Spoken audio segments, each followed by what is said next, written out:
As much as Clemson's faltered this season, how do you think the Tar Heel Nation feels? So when I was growing up, there was a saying my dad always said, fool me once, shame on you. Fool me twice, shame on me. William Qualkinbush joins the program. Qualk, have I been fooled twice by the Clemson Tigers, and should I be shamed at this point? What's up, big guy? Swanny, it's good to be with you. Let me say that is a great analogy, and I think it's apropos because I do think it's a little more complicated than that. And I know we're going to get into it, but it does feel like folks have been fooled twice by this offense, and that sucks because there are still 8 more opportunities to be fooled again. What's the George W. Bush remix where he said, fool me once, shame on you. Fool me twice. You won't be fooled again. That's right. He said, you're not going to fool me again, or whatever he said. Like that's I feel like that's what we're all doing. We're like, hey man, especially me, like I got roasted on Twitter for acting like I was fooled once and not twice, but it is. Look, Dabo Swinney saying we have who we have. Like he said it 40 times. I think I heard 80 times on our show today from callers. It is what it is. That's legit what people like. Clemson season in a nutshell. Clemson September in a nutshell. Well, it is what it is, and that's a sad place to be. It is, Qualk, and Clemson Larry wrote us earlier, and he said, I just don't understand how it can fall apart so quickly. And I think I mentioned I have a 1994 Mitsubishi 3000 GT that I got in high school sitting out of my driveway. It's been in the sun. This thing needs new tires. It needs new paint. It needs new interior. The engine needs work. I mean, I could go on and on about what it needs. That's what I watch when I'm watching this Clemson offense. Sometimes it's the offensive line that's a problem. Sometimes it looks like it's DJ. Sometimes it looks like it's play calling. Like there's so much. I wouldn't want to tackle it. You watch these home restoration shows and you go, oh, geez, there's no way I'd take that on. That's what I feel like I'm looking at when I watch this offense right now. Like, oh, geez, I don't want to have to take that on. I had somebody in to fix my garage door earlier, just within the last week. And, I thought it was a motor issue, Swanny, and I was going to go and replace the motor because I'm a make-believe electrician. And so I was going to pretend that I could do that. And so as I was going to the store, I look up and the spring looks weird. So I Googled, how is your garage door spring supposed to look? Because I never paid attention to it. And I found my garage door spring's busted. So, of course, the guy comes in. He's going to fix the spring. He fixes it like 15 minutes. He goes, hey, bad news. Your gear on your motor shot. And what had happened is because I thought I had a motor issue and it was just going slow, over time, the actual issue I had misdiagnosed. And because I had misdiagnosed it, because I thought it was something that I could just kind of handle or deal with or whatever, then it led to a completely unrelated problem. And so, you know what? When I hear all these players, in player interviews, it's become apropos to sit in player interviews Monday and Tuesday and hear players go, we're not that far off. And I think they need to stop saying that because in reality, they are not far off. Like the offensive line, it's not 5 people busting every play, Swanny. It's 1. Yeah. It's 2 guys busting. But when the quarterback busts one play, and then the next play the left guard busts, and then the next play the right tackle busts, and then the next play the running back busts, and the next play the receiver busts, and the next play the other receiver and the left tackle bust, you're far away. Like, look, none of those individual players is that far away because they're doing their job the vast majority of the time. But when everybody's wrong at least once, when somebody's wrong on every play, you're not that close. And I think that's what people are getting tired of because if they were close, then it would be everything goes right. The quarterback throws the ball up and it's off the receiver's hands. Or the quarterback just throws the ball a little bit out beyond the receiver.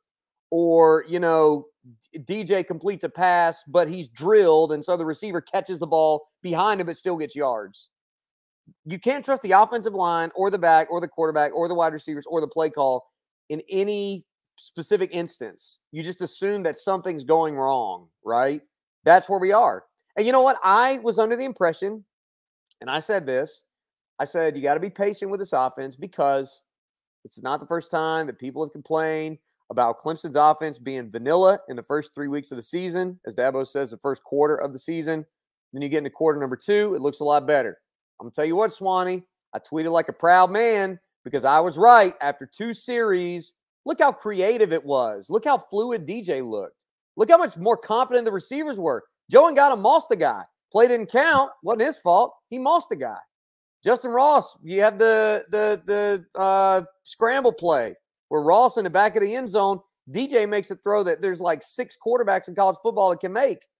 So I'm feeling great. And then the next 8 possessions were garbage. It was absolute garbage. I said, when you take the 2 touchdown drives in regulation, it's like having a sandwich where you got gourmet bread and whatever deli meat you hate. It's like the moldiest, nastiest, whatever meat in the middle of that sandwich. I mean, it was a horrible, horrible 2 hours offensive football against what I would consider to be a good but not great defense. And then, oh, by the way, Swanny, a good but not great offense coordinated by, I'm sorry, I just threw up a little bit in my mouth, Tim Beck, who's been fired from more FBS programs than there are as an offensive coordinator, is a dinosaur, far from the cutting edge of offensive football. His team found a way to get 31 first downs in a game with no players that I would consider to be surefire pros. Like, I think Ameezy's going to be a pro, maybe. Thomas might be a pro. You got some young guys back there. I don't think any of those guys are no doubters. That's not as talented an offense as the Ryan Finley teams in 16 and 17, in my opinion. They got 31 first downs on your, top 3 defense in the country. So to make offense look so difficult, when you have an offense that's supposed to be making it look difficult, that's making it look relatively simple to at least get 10 yards every 3 plays, that's the thing that bothers me, particularly when you see how easy it could be when things are clicking well. And that was the thing. Those 2 drives where Clemson scores, you go, that's what I'm accustomed to seeing. And maybe that's just it. We're accustomed to it.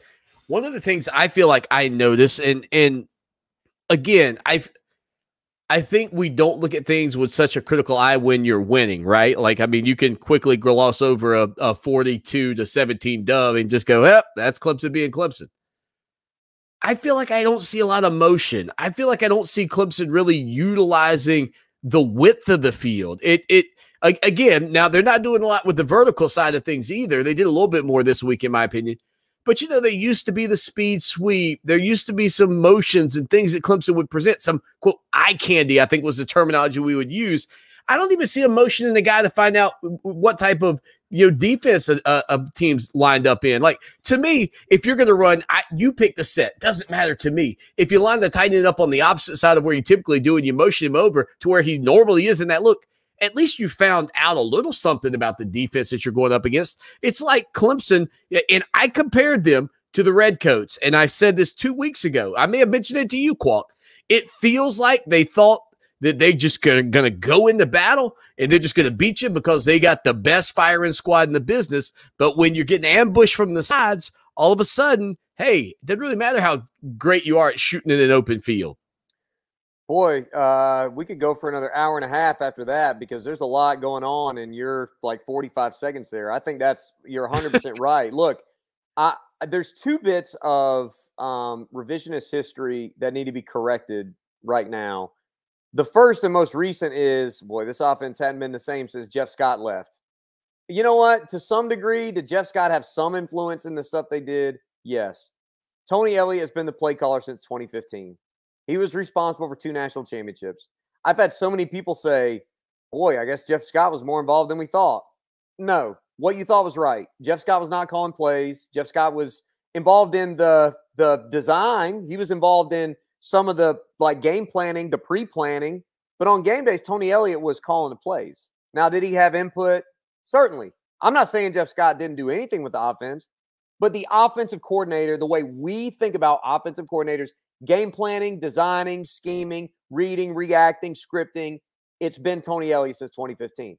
The second thing is, boy, we used to, when Chad Morris was here, we used to move all over the place and do all kinds of motion. Yes, you did, but you also did in 2015. Go back and watch the national championship in 2015. Go back and watch the national championship in 2016. Go watch the Louisville game in 2016.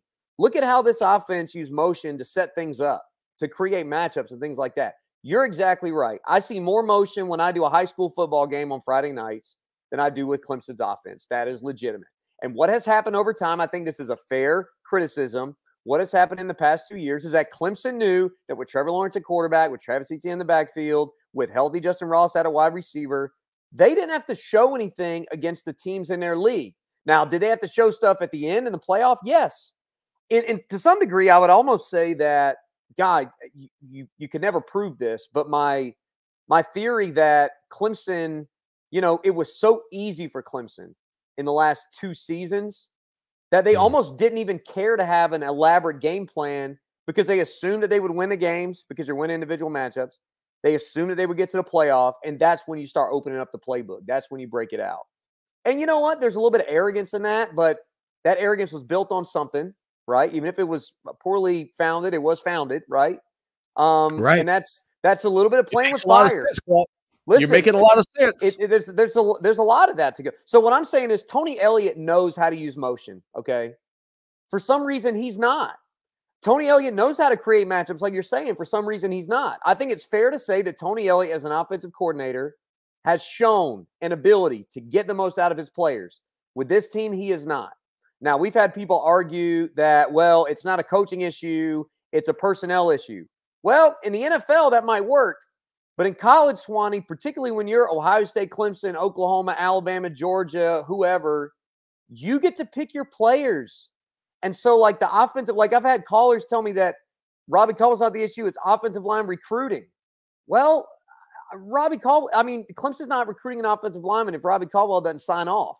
You kind of have to own that mistake. Dabo Swinney said in the past, if a kid doesn't work out here, it's on the staff. So, I'm trying to be, it's hard when everybody wants to, like, lump everything in a big bag. You know this, like, when you want to lump everything into a basket and be like, this is the problem. Because when this is the problem, then that's what you fix. But if it's a little bit of a problem here and a little bit here and a little bit here and a little bit here and a little bit here, and some of what you're saying is right, but not all of it's right, then you got to have like 30 conversations with people. It gets exhausting. Bottom line, though, there is nothing going well right now. There is not one leader that has shown himself on offense. Matt Bockhorst tried to get mad in the media Monday. He didn't play any better. His unit didn't play any better on Saturday. I said that puts a target on your back when you talk about how angry and frustrated you are. You go out there and basically average 1 yard a carry for the vast majority of the game. That doesn't look that angry to me. It didn't seem like anger was the answer, frustration was the answer, and all that stuff. That sort of thing. No leadership. Play calls aren't working. I had a former player reach out to me today and asked if the scheme and the personnel meshed. Like, maybe the scheme's good and the personnel's good, but the marriage of the two is not great. There's just so many things going wrong that everybody needs something else to go right. And that is not a recipe for success. It is not. And Boston College comes in undefeated this weekend. They tested Clemson a year ago in Death Valley. Qualk, I know there's no margin of error available for the college football playoff, and there is certainly very little margin of error available for an ACC championship game. And that's our poll question up over on our website right now, ClemsonSportsTalk.com. Will Clemson get in the ACC championship game? Boy, if they were to lose a second conference game this weekend against Boston College, I mean, you talk about feeling like this thing's gone sideways in a hurry. How do you think the reactions will be if that's the case? Well, first of all, I know that it's not everybody saying this, but it's interesting that the people that we hear from when Clemson's blowing everybody out is how, these games. My co-host has said this. Oh, then the games are boring. You just want to have better games. I just wish we saw a better game. It's just boring to blow everybody out like this.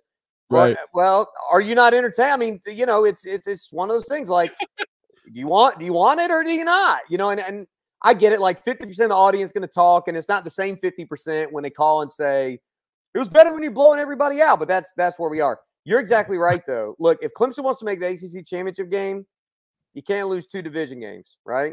You can't go 0-2 against your division with NC State and BC. And that's irrespective of the fact that you got to go to Pittsburgh, contend with them. We know that their defense is going to be stout, particularly up front.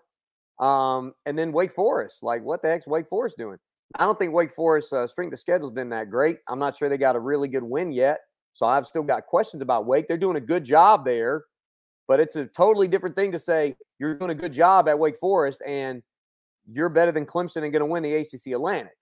Like, to me, Dave Doeren, this is not Dave Doeren's best team, but they coached that team well enough to win that game on Saturday, despite the fact they lost Peyton Wilson, despite the fact that Leary, I know his stats were good. They didn't ask him to do a ton, He put a couple balls on the money that were dropped. He completed 32 passes. I felt like the game plan for him was great.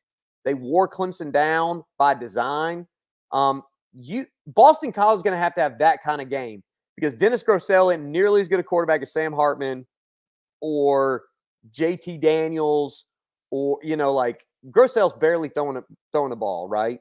And BC could line it up and run it on Missouri because Missouri's defense stinks. I try to tell people Missouri gave up like 400 yards to Central Michigan. Missouri's defense is absolutely abysmal. There's no reason BC should be able to line up and run it on you. The concern I have is now you're without your 2 starting defensive tackles.